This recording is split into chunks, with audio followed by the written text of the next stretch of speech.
ISIS in Syria. You've called ISIS the most frightening thing you've seen since 9/11.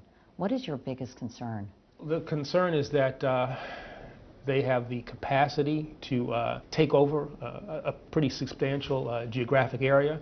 We know from what happened before, what Al-Qaeda did in Afghanistan, that ultimately, but Khorasan has certainly shown itself to be capable. I mean, these are people connected to Al-Qaeda, the Al-Nusra Front. These are people who came from Pakistan, have established a safe haven for themselves. They have bomb makers. They have great capabilities.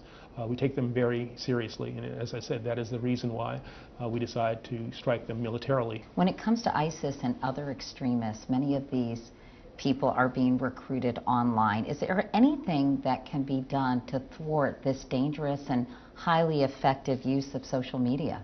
That's something that I think we really have to focus on. It is the thing that keeps me up at night. The notion that you have individuals in the United States who are looking at computer screens and who are becoming radicalized. We announced a program just last week where we're going to work with people in Boston, in Minneapolis, and by contrast, what the impact is of marijuana use. Now, it can be destructive if used in certain ways, but the question of whether or not they should be in the same category is something that I think we need to ask ourselves and use science as the basis for making that determination.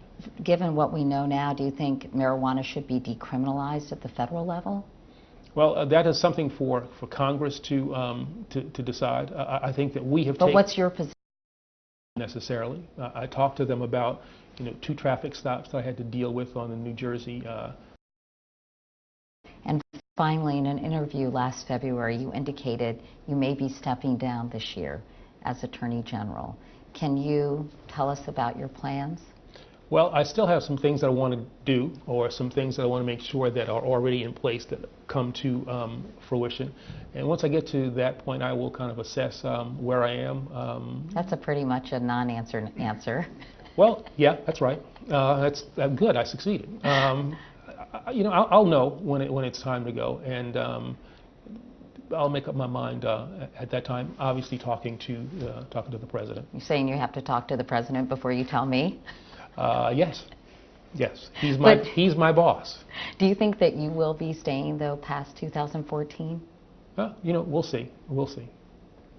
I take that as a no. Well, we'll see. Well, Attorney General Eric Holder, thank you very much for your time. It was good to talk to you, Katie.